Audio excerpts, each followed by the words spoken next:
नमस्कार साथियों, स्वागत है आप सभी का। मैं अभिषेक, आप हैं मेरे साथ में 28 तारीख के करंट अफेयर के बारे में जानकारी लेने के लिए।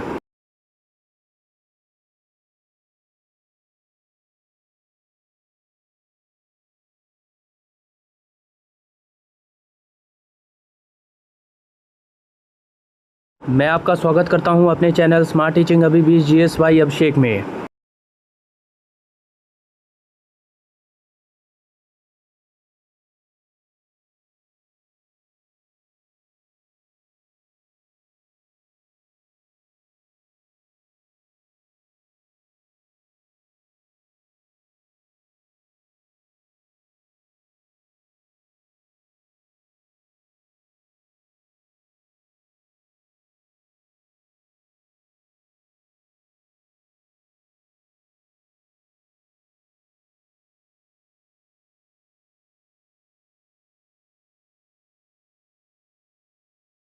दिन शुक्रवार, तारीख 28/3/2025। हमारा मिशन आपका सिलेक्शन। इसी थॉट के साथ शुरू करते हैं 28 तारीख का करंट अफेयर।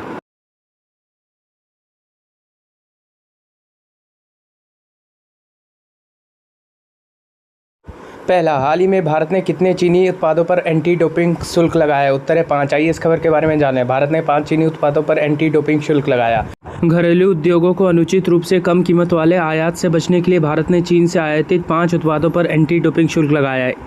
इनमें soft ferrite core, vacuum insulated flask, aluminium foil, trichloro isocyanuric acid और पॉलीविनाइल क्लोराइड पेस्ट रेजिन शामिल है। इन उत्पादों को चीन द्वारा उनकी सामान्य बाजार कीमत से कम पर निर्यात किया जा रहा था, जिससे भारतीय निर्माताओं को नुकसान हो रहा था। वाणिज्य मंत्रालय के अंतर्गत व्यापार उपचार महानिदेशालय की सिफारिश पर यह शुल्क लगाया गया है। अगला, वर्तमान में भारत कोयला उत्पादन में विश्व में किस स्थान पर है? उत्तर है दूसरे। आइए इस खबर के बारे में जान लें। भारत विश्व में कोयले का दूसरा सबसे बड़ा उपभोक्ता और दूसरा सबसे बड़ा उत्पादक है।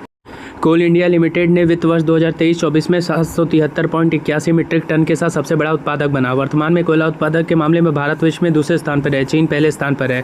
पहला स्थान चीन, दूसरा स्थान भारत, तीसरा स्थान संयुक्त राज्य अमेरिका। प्रमुख कोयला उत्पादक राज्य भारत के झारखंड, उड़ीसा, छत्तीसगढ़ और पश्चिम बंगाल। कोयला उत्पादन में भारत की हिस्सेदारी 2019 में लगभग 783 मिलियन टन, जो कि वैश्विक हिस्सेदारी का 10% है। कोयला भंडार के मामले में भारत के पास दुनिया का चौथा सबसे बड़ा कोयला भंडार है। अगला, हाल ही में बांग्लादेश ने 26 मार्च को अपना 55वां स्वतंत्रता दिवस मनाया है। नेक्स्ट, हाल ही में Sanjay Singh UWW Asia bureau सदस्य चुने गए हैं। नेक्स्ट, हाल ही में योगासन खेल चैंपियनशिप नई दिल्ली में आयोजित की गई। नेक्स्ट, हाल ही में पारंपरिक शिगोमो महोत्सव 2025 गोवा में शुरू हुआ। नेक्स्ट, एक्सपायरी हो चुकी दवाओं के वैज्ञानिक निपटान में केरल शीर्ष पर रहा। नेक्स्ट, चीन ने वर्ष 2025 में अपने सैन्य खर्चे में 7.2% की वृद्धि की। नेक्स्ट, हाल ही में अमेरिका की नौसेना द्वारा बहुराष्ट्रीय नौसैनिक अभ्यास सी ड्रैगन 2025 का आयोजन किया गया।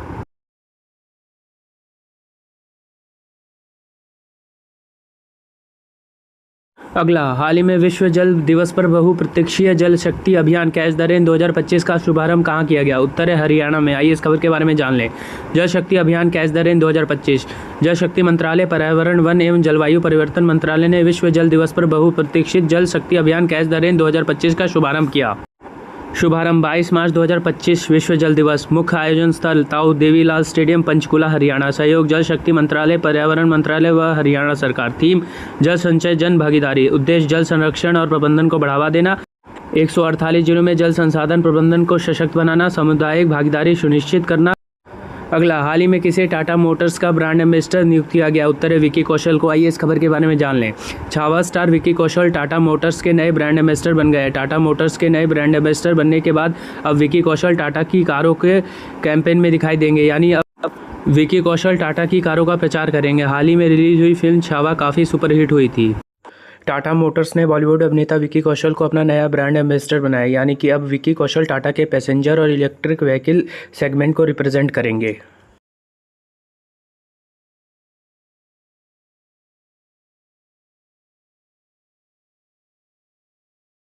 अगला, हाल ही में अमेरिकी सीनेट ने किस भारतीय वैज्ञानिक को राष्ट्रीय स्वास्थ्य संस्थान NIH के निदेशक के रूप में नियुक्त?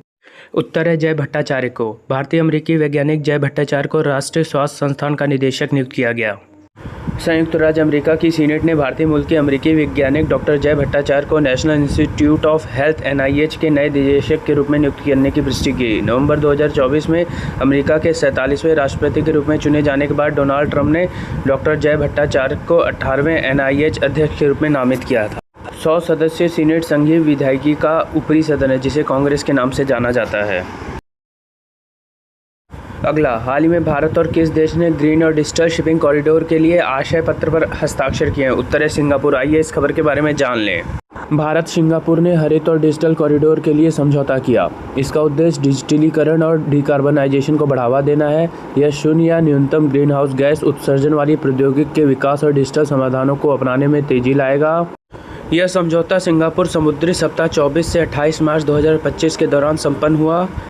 इसमें दुनिया भर से 20,000 प्रतिनिधियों और प्रदर्शकों को भाग लेने की उम्मीद है। भारत के पत्तन, पोत, परिवहन और जलमार्ग मंत्री सर्बानंद सोनोवाल इस कार्यक्रम में भाग लेने के लिए 3 दिवसीय सिंगापुर यात्रा पर हैं। अगला, हाल ही में कौन 7वें एक्ट ईस्ट बिजनेस शो का आयोजन कर रहा है? उत्तर है मेघालय। आइए इस खबर के बारे में जान लें।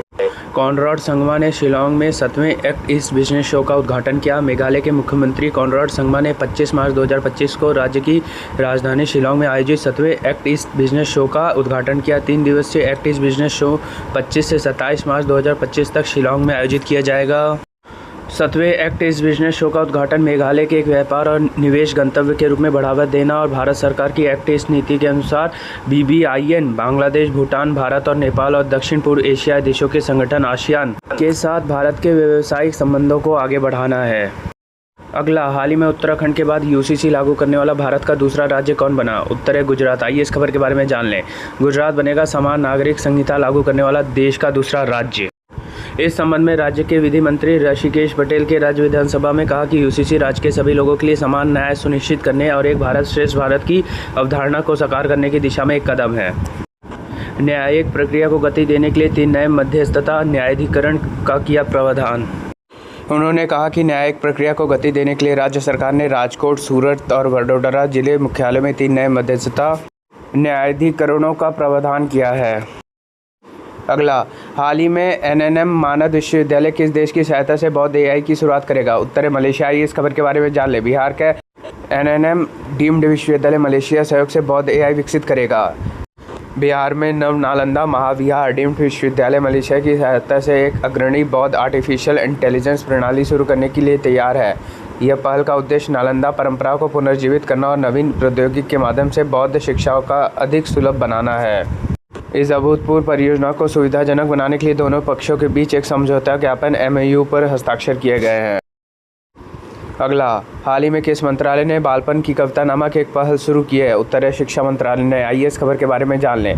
छोटे बच्चों में भारतीय कविताओं और लोकगीतों को फिर से प्रचलित करने की बालपन की कविता पहल आज से शुरू की गई है। इसकी शुरुआत शिक्षा मंत्रालय ने की। इसका उद्देश्य बच्चों के लिए शुरुआती चरण में बेहतर समझ विकसित करना है। शिक्षा मंत्रालय ने बालपन की कविता पहल छोटे बच्चों के लिए भारतीय कविताओं को पुनर्स्थापित करना शुरू किया है। राष्ट्रीय शिक्षा नीति 2020 बहुभाषावाद की शक्ति और प्रारंभिक शिक्षा में बच्चों की भाषाओं को शामिल करने के महत्व के साथ साथ सार्वभौमिक और उच्च गुणवत्ता वाली प्रारंभिक बाल शिक्षा के महत्व पर जोर देती है।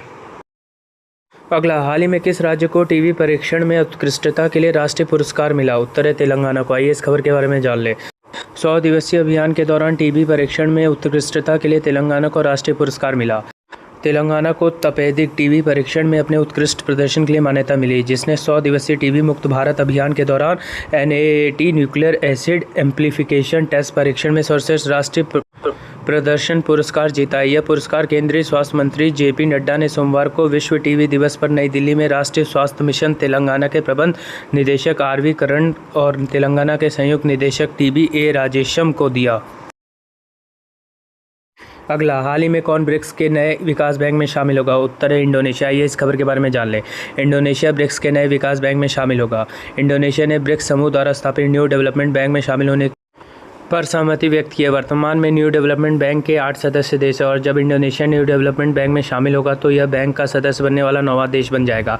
न्यू डेवलपमेंट बैंक में शामिल होने की घोषणा इंडोनेशिया के राष्ट्रपति प्रबोवो सुबियांटो ने 25 मार्च 2025 को न्यू डेवलपमेंट बैंक के अध्यक्ष डिल्मा वाना रूसेफ के साथ अपनी बैठक के दौरान की। न्यू डेवलपमेंट बैंक में शामिल होने का इंडोनेशिया का फैसला 6 जनवरी 2025 को उसके ब्रिक्स की पूर्ण सदस्यता हासिल होने के बाद की है।